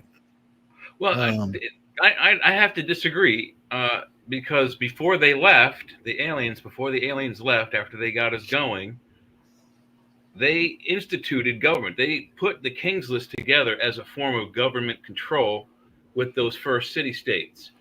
Because they may have thought that might work. So I would imagine for them. So they have at least the concept. Their government may be different than what they started out with, but I'll bet you they have think about it because political structure. Well, think about our government and what it started out to be, or just think about the world's government in general. I mean, there was no democracies on this planet until the Greeks came along, and it wasn't a true democracy. Yeah. And then the Romans came along, and it was sort of a democracy. And we're not a democracy; we're a freaking republic. It's so I think for them, and I agree with you. I think in the beginning they probably did have governments like us, and I think they're just showing us, or we're showing them the way to progress a step, get away from communism, get away from socialism, go to where you're actually taking care of the people. But today, I don't think they have it because the Greys definitely seem to be on some type of hive system. The reptilians are definitely in a caste system, a tribal caste system under one government. And the humans tend to be kind of under the, I don't want to call it a monarch, but they're closer to I don't think their people get to pick their leader. I think their other leaders get to pick their leaders. I guess it'd be maybe more like a what is the British government? Maybe it's more like that. Or maybe it's more like the Chinese government, which is communist. I don't know. But, you know, I mean, as you become a society and things progress along, I imagine you learn different things work different ways. A republic's great, but it has too many ways to be dishonest. Wouldn't you say that the United Kingdom's government is all based on a bloodline? Well, not anymore. It's not. It used to be when it was a monarchy. It was, but today it's a what is it? It's the same with government. It's a commonwealth. Is that what it is? A commonwealth? No. Is that what it is? I have to go look and see now. No, but there's still like the next in line is always like the firstborn of whatever. But that's only that. But that's for the monarchy. They don't rule anything. They just get to keep the money and act like they cute and stuff. The prime minister, he's an elected official. His party has to get elected, and then they elect him out of his party and put him up there. Oh, so the king and queen and all that, they're just glorified celebrities then? That's what they are. Have been for about 200 years now. Well, not 200 years, maybe 150 or something. But one of the queens decided, hey, this is, turn it over to the people. Actually, Jack, I used to know all of that. It's just hard drive is full, so somebody's got to get pushed out for new stuff. Well, the monarchy is an interesting place, but it's pretty easy to look it up. And the queen changed it. I mean, it's not just your sons, your firstborn sons that can be can rule. Well, it would have been if the prince would have had a girl first, and then a boy. In the old days, the son would have got to be the king, not the daughter. But today it doesn't matter, even though George is going to be king. Well, I don't know when what's his face takes over and dies. Hopefully, that's a long time from now. Queen Kate and her fella. That's what we're gonna call him. Queen. You mean Prince Harry? No, I don't. He's pretty far Didn't he out like of get the. divorced from that family? He would be right now. He is one, 2, 3, 4 out, 5 out from the crown. Yeah, he'd be fifth in line. It's so weird. And that's if they don't disown him. I'm not sure. Well, they always say that he wasn't Philip's kid. He was the horse trainer's kid. He looks just like the guy. He does. It's kind of like it's uncanny the way he looks like. It's also uncanny how Trudeau just looks just like your boy Castro from Cuba. I don't know. That's a place that gets a lot of UFO reports is Cuba, especially around on those two sides of that bay where them two sunken cities are. They tend to get a lot of reports. I wonder sometime if the top city is just there underneath that is where the aliens park. It's in 800 and 900 feet of water. One of them's in 2,000 feet. One's in 900 feet. Be a good place to park. Makes it hard to explore. I mean, our technology is getting better every day, but look what happened to them poor guys who went to go look at the Titanic. Can you imagine? You're a multimillionaire. You're paying for this trip. You're cruising along, and all of a sudden you see, poop, you're dead. Imploding's got to be a sucky way to die. Yeah. I can think of better ways to go than that one. I really can. You mean Joe Biden? I think Joe Biden knows zero about extraterrestrials.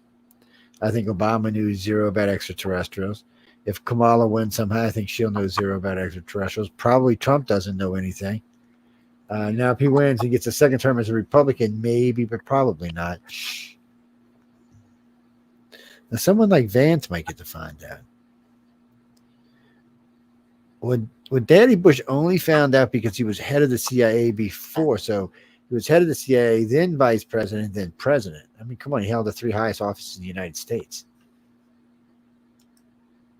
Yeah. Oh, you might be. Want me to kick you out, Jay? Hold on. It won't even let me kick him out. Oh, I kicked yourself out. Jay has been taken by the reptilians. We can't say what's going on there because this is a PG-13 rated show. So sorry. You have to wait till Friday night to find out what happened. Oh wait, he's back. He can tell you. My thing must have froze up because your 2 cameras were just 2 circles spinning around.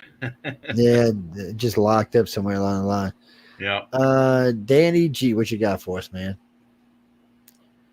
Because the government don't need that. What is the government going to know? Nothing. Maybe if all these governments shared a little bit, they might have some idea what's going on. But no, they don't. The closest I would say that our government knew anything would be President Eisenhower, and he allegedly signed an agreement called the Griot. See, they don't even talking about them agreements. They don't want anyone to know what that was going to be. Yeah, no alien, no talking about signing alien contracts, man. I know. What the hell is that about? It's look, guys, it's a little weird out there. Let's switch earbuds here. Jimmy, hey, Christy, how you doing? Well, Trump has an interest in it, but Trump is weird when it comes to extraterrestrials. When he's asked, he's usually like, well, probably not. He never discounts it wholeheartedly. And maybe he does know because they I mean, Ronald Reagan knew. Baby Bush only knew because Daddy Bush needed to go back over to the Middle East to get whatever they were looking for. Yeah, so, well, think about it. Daddy Bush was over there for 4 years, and then Baby Bush was over there for 7. And then we were over there the whole time Obama was president. Yeah, we didn't get out of there till the end of his term. So that's what, 16 years plus 4. It's 20 years of blowing up the Middle East. I don't know. What were we looking for? Obviously, we were looking for something. Jeffrey, most of the time people would say that there was a Stargate of some kind. They think there was a Stargate or some kind of communication device with advanced extraterrestrials, something that the ancient world was using that the modern world doesn't have access to.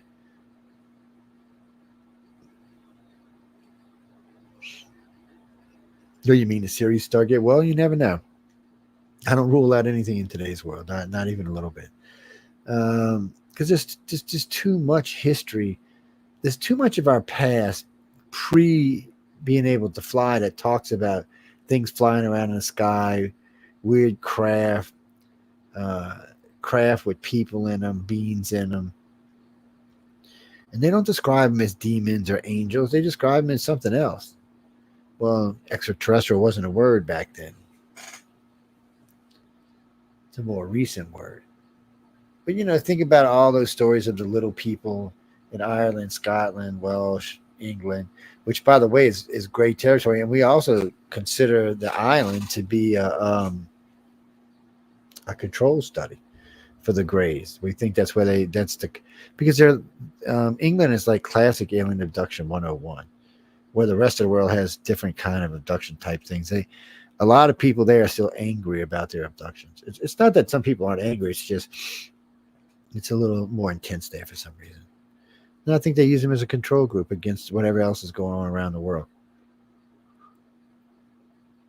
Yeah, it's a good place to, it's on an island. They're there. They know how long they've been abducting people there for God knows how many hundreds of thousands of years.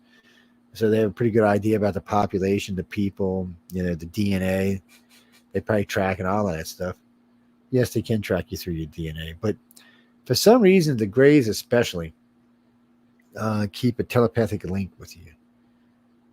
Well, there's 3 Greys. You're assigned to 3 Greys. And I don't know how many other people those Greys have assigned to them, but for some reason they keep some kind of low-level telepathic ability. It's like most contactees tell you it's like something like brushing the back of their head, right inside the back of their head, because every now and then they get a glimpse of something. Because it's a two-way street. If you're concentrating enough, your psychic abilities can go the other way. So. Yeah, and sometimes contactees say they see like the craft or something inside or wherever the Grey happens to be. Yeah, it's just one of them things they do to know where you are. Well, that's how they keep you from getting, meal labs ridiculously. Well, there's lots of stories about taking them underground, taking advanced contactees underground and stuff, and trying to hide them away until they get the information, but they would just come get them wherever they were. Well, John, I think it's John. What's his last name? Crimps. He's the one that said that's probably what the Dulcie story actually was. He said they had probably taken a contactee or more than one and had brought him underground, and the Grey said, "Oh no, you're not keeping our people," and just beamed down there and went and got him. Well, they take a dim view of it. No, there's true stories about them killing people. So it'd be like if someone took your kid, what would you do? That's what I'm saying. And they kind of feel the same way about it. Well, your favorite Chihuahua, same difference. So would you say that contactees are on a higher priority list than abductees?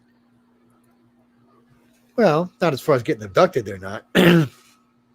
As far as getting abducted, it goes to whatever you're being used for at the time. But contactees, it just makes it easier for them and for the Greys or the reptilians or the humans. It allows for them not to be all that panicking, no need to keep them knocked out or drugged out. Besides, contactees are the ones that are going to find out if they're going to be getting able to use them as keepers or communicators, putting them out there talking with people, helping around the ship, helping with contactees. That's what the contact thing is all about. It's so the aliens can figure out if you can be used to be part of the program.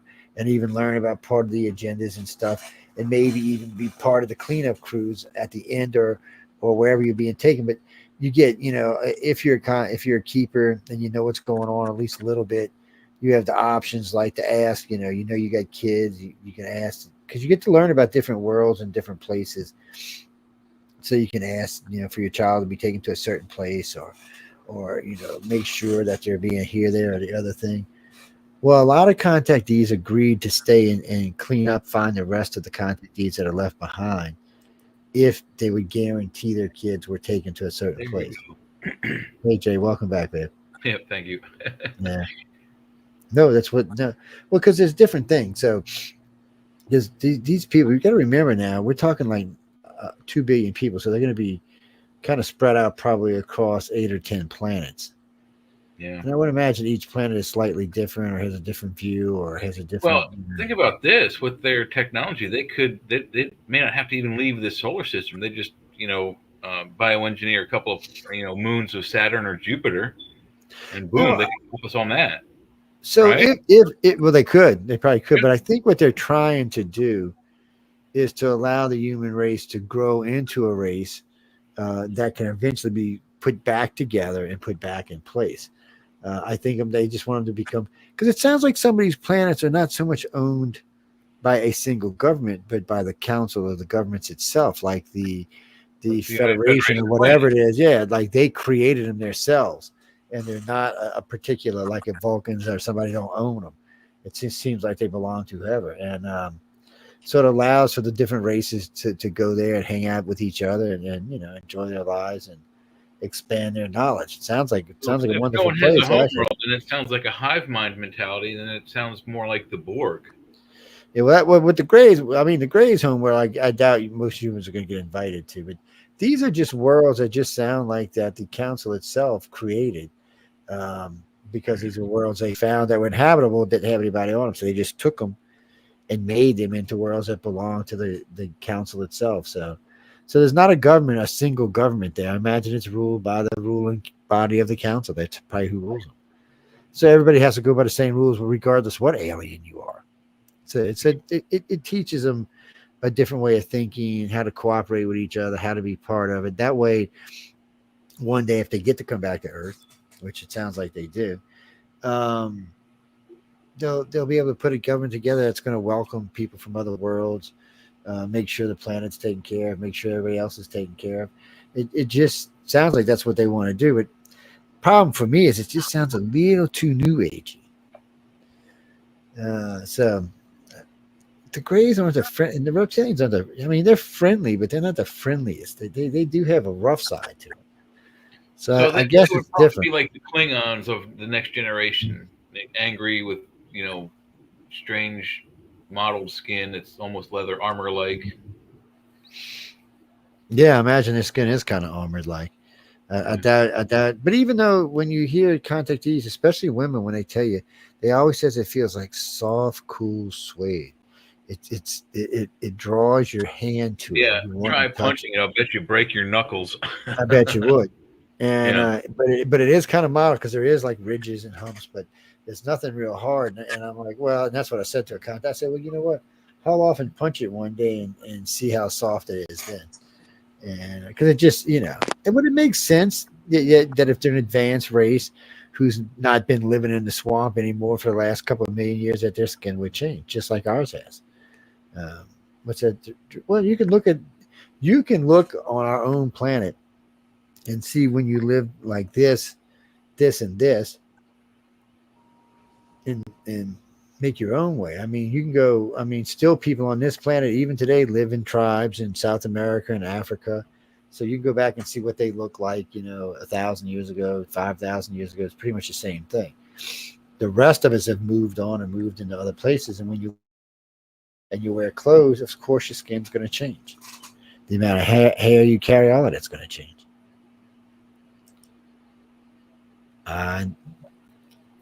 It's just as natural evolution. But also think of it on the evolutionary scale. Depending on how far away from your native sun that you evolve, you'll have more or less fur.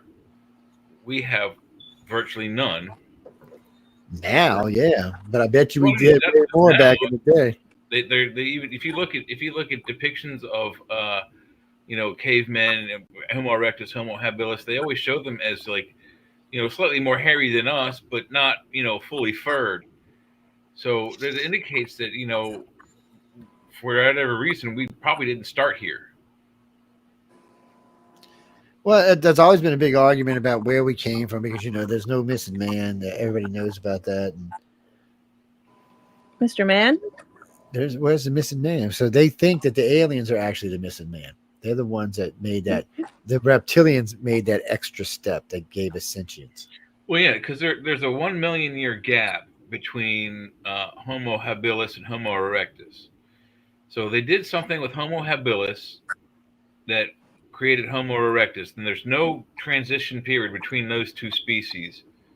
Yet Homo habilis only uses like simple tools like rocks and sticks, and they build simple mud adobe type brick houses, not fired brick, just like a mud, like a sod house. And Homo erectus, only 1 million years later, again, no transitional bones have found in between these two species.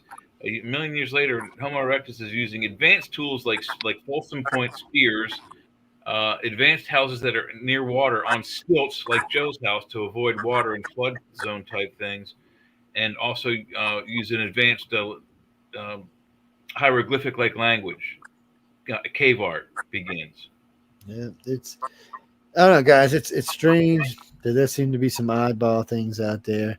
If you go by the story of the creation story of the Sumerians, the Egyptians, and the Dogon, it sounds more like that some aliens came along, created a subspecies of man. Reptilians came along and created the full species of man. Basically.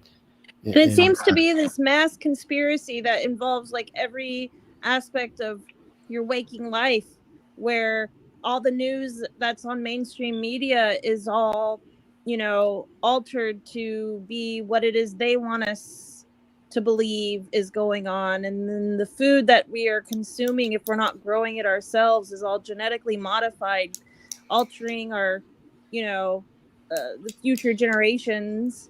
So what happens when you live up north?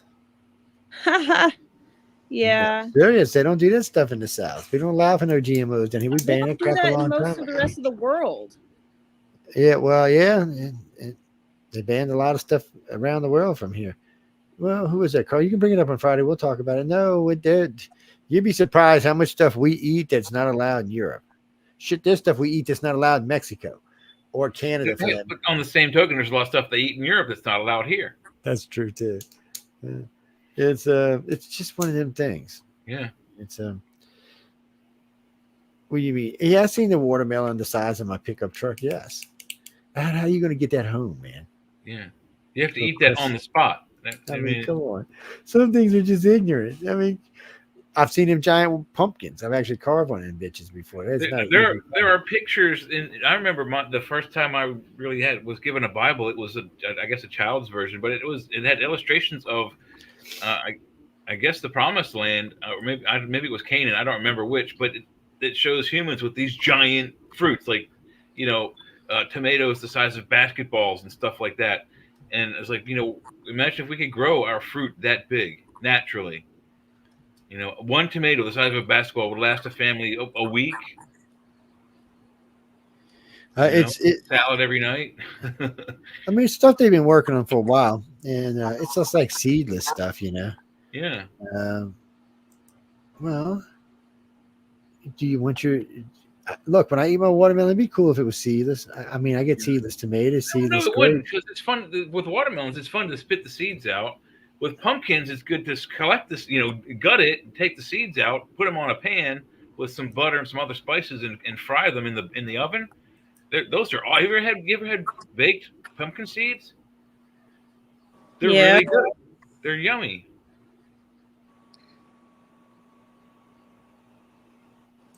That I wouldn't like. Seedless pumpkin would suck. Seedless watermelon would suck. Seedless apple would not suck. Wouldn't the seeds from a watermelon be inedible? Yeah, you can eat them, but they just come right on out the way they are. I mean, it doesn't matter if you swallow them. It's not like they're going to kill you or anything. They're not going to hurt you. You're not going to grow a watermelon plant in your stomach like your mom would always warn when you were a kid. Yes, Don't we eat the growing seeds. out. You'll That's grow an right. orange in your stomach. And they growing out your ears and stuff. So, how would all of these alien stories and abduction stories and all of the whistleblower stories tie into what's going on with this child trafficking agenda that's been going on and people have been trying to expose, supposedly, like Chris Cornell and Chester Bennington from the musical industry?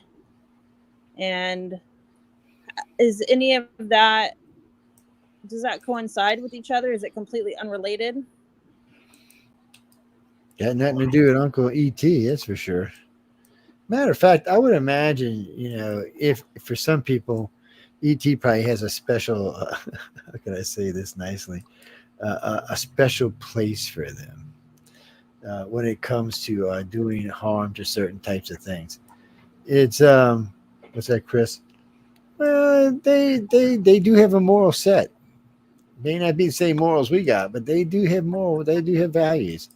And they do look at things that we do sometimes and wonder, how can we do these kind of things to ourselves?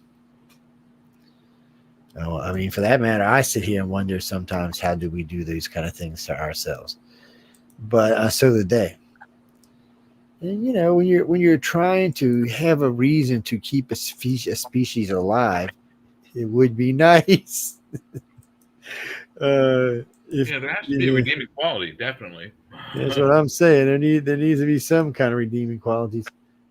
Well, Jamie, I mean, look, humans are a mess, and and we've also saying talked it about the politely. reason why we're here, why they let us be here, because they could easily destroy us at any moment. So they're either here because their DNA is part of ours, which is probably part of the equation. The other part may be because there may have been some, catastrophe that was not our fault, or was perhaps an accident of their fault that destroyed whatever life was in this solar system, and they're here trying to reseed the system to repair whatever damage they did. We're told there was the galactic war before the light beings, so maybe that part of that was us getting our asses beaten in a Oops, bad sorry way. about that, Jay. Hold You on. know? Sorry about that. That's cool. That was eerie sounds of Jupiter. I'm just Yep. queuing it up so I got it for later in the see as we're playing stuff. There's a lot of these planets that make creepy, weird sounds. Mm-hmm. So I like to keep them. Matter of fact, while I'm saying that, no, not there, done. I got to put down here with Halloween stuff. What's that, Jackie? No, I keep a lot of weird stuff. Obviously, yes. No, I've got them on other, but this is a different computer. It's a Did you new see the computer. video where I think they're taking these sounds and they put them, I guess it's through a drum head, and they put sand on it or some kind of dry material, that when they put the sound goes through the drum head, it makes a certain pattern. And I think Saturn or Jupiter, one of the two, they put the sounds of that planet through it, and it made one of them a famous mandala from India. Well, it's weird because sometimes you'll get one and it sounds like music. Uh-huh. Not this is just a weird one, but it's really weird. Yeah, people, not just that stars make noises. The universe is much more alive than we want to give credit It's a very to. noisy place. It is a very noisy place. There's a lot of sounds going on I think out there. Spock said that. And It's so noisy. And a lot of the noises, it just feels like filler. Like random, just. White noise would be the better term, I think, is what you're looking for. yeah, white noise might be a better Oh man, this is harsh noise. but not all it is. Some of it's it's just different. Some of it's really like these weird popping, clicking sounds. Yeah. Sounds like some kind of weird alien computer going on, and some of them are soft. It sounds like this one we were listening to. Wait, where did it go here? Let's. This is 42 seconds, ladies and gentlemen. This is the last thing y'all gonna hear before we start getting ready to leave. Besides our closing. Huh. Oh well, maybe it's gonna be the last thing you hear because I don't hear. Oh, there it is. There we go.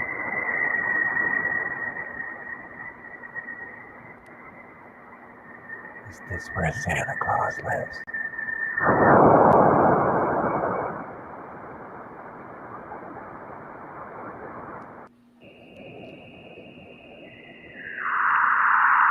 Sounds like something out of a 50s sci-fi movie. Wow, where's the volume? I swear it sounds like the Forbidden Planet sound effects or something. Yeah, it does. That's the sounds of Jupiter. Yes, all those sounds you heard were from Jupiter. Now we're getting ready to go. We got to go. It's after 8. Michelle's doing her thing. I don't know who she's got on tonight. I didn't look. Shame on Joe. Y'all go look. What are you? No. What are you talking about? No, I don't want to go look. Y'all go look. Pop over to YouTube and look, or pop over to Facebook and look. But before we do go, here's a good idea for another show. What, God, listen. It's on the screen. Oh wait. Oh shit! I didn't see it. I'm looking everywhere but at the screen. Are you looking? Are you able to see it because you're on a computer? I'm on a laptop. Yeah. So At the bottom of the screen, yeah. So any comment in the comment section over there, we can highlight and put it in the screen with us so that everybody can see it. See, like this one. Yep. would Right. the historical depiction of dragons throughout the centuries in different countries like Japan or Mexico or whatever country, would those be considered alien species? They could They be. could be depictions of the reptilians because allegedly some of them have wings, some of them have tails, some of them don't. Yeah. And the reptilians, are they able to shapeshift? Nobody can physically shapeshift, but they can mentally.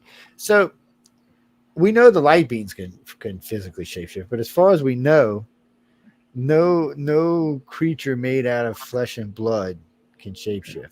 The ones made out of plasmas and energy can, but the ones made out of flesh and blood, not so. They can either trick your mind into seeing what they want you to see, or they have a technology like the Doctor, like they have a little thing they put on their arm that makes them look human, but they're really not. Yeah. So the Greys and reptilians for sure can make, like if they were in an airplane, they can make anything around them, anything that glances at them will see whatever they want them to see. So they can walk through a crowd as it's moving through, and as people glance at him, they'll see what he's projecting, or it's projecting, I should say. And that's what they see. It doesn't matter how big the crowd is. Mm-hmm. Whatever you pick up is what it picks up, and that's what you see. But it's still just a reptilian.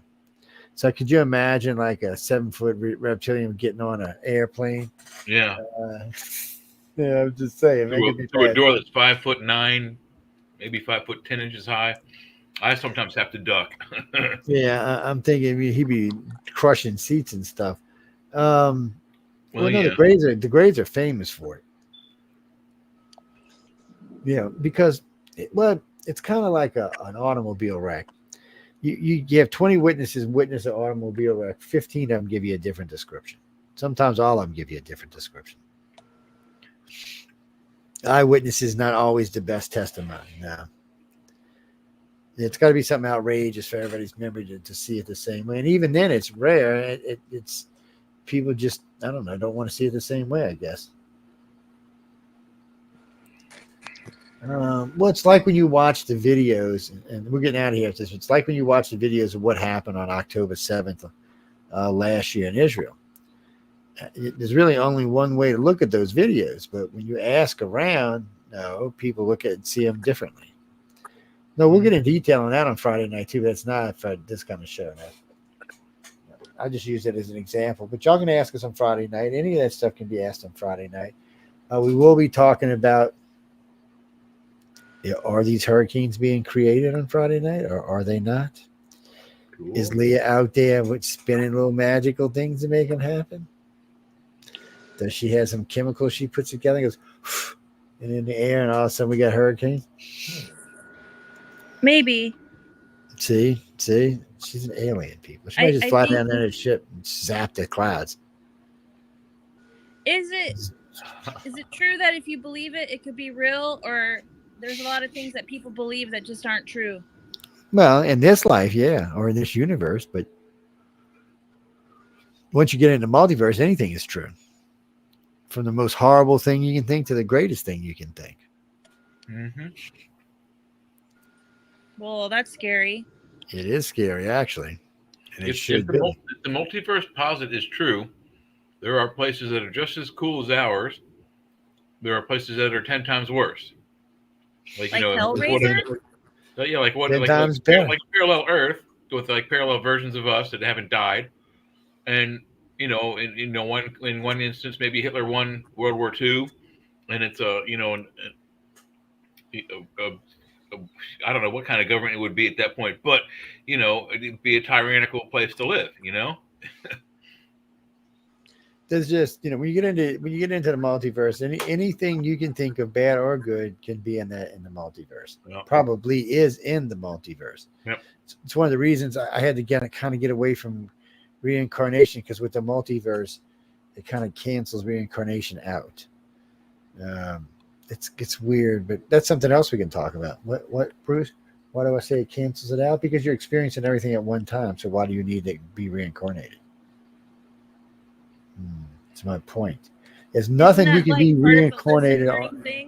Well, that's what I'm saying. There's nothing you can be reincarnated here on Earth that one of your other cells isn't already experiencing.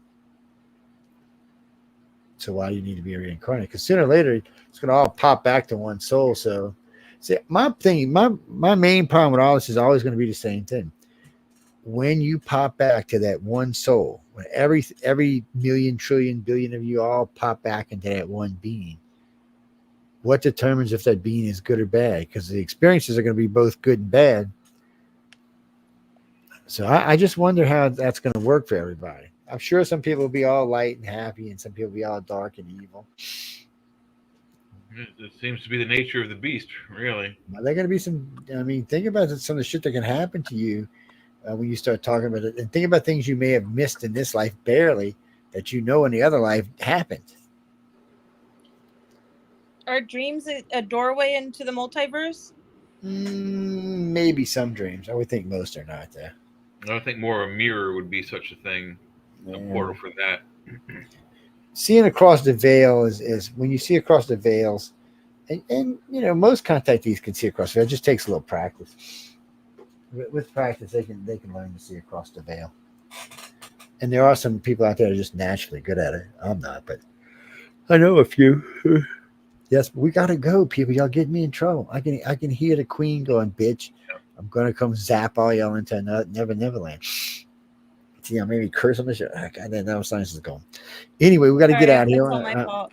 That's not your fault. Anyway, we're gonna get out of here. I want to thank everyone for tuning in. UFO Undercover with Joe, Jay, and Leah. Jay, and Joe. How you want to go? It's JJL. Oh, that's right. So she's gonna be Gia now. Oh no, can't go that. Never mind. Can't use that harsh, nasty name. What? Jaya. We got it. So anybody when there's more than two, when there's two J's and more, whoever's the oddball, we give a J name to. Yeah. We'll have to think about it, Jay. We'll have to think about it. Maybe Janet, like Janet Jackson. Yeah. Go Janet Jackson. I just felt like saying it, people. Don't even write me, ask me why, because there was no other reason than I just felt like saying it. Yes. Sometimes I like saying dumb shit. I own the network. I own the show. Sometimes I just feel like saying dumb shit. But anyway, on that dumb shit note, we got to go. I want to thank everyone again for tuning in United Public Radio and UFO Undercover. I really do hope you enjoyed the show. Any moans, bones, glitches, or complaints, please write to Michelle DeRoche at care of Michelle DeRoche. On that note, good night, and well, be sure you go hang out with Michelle. She's on right now with her compadre Amelia Passano. Amelia Passano. The Passano burger girl, yes. It's sure to have our own Passano burger. Anyway, I know we gotta go. Bye, guys.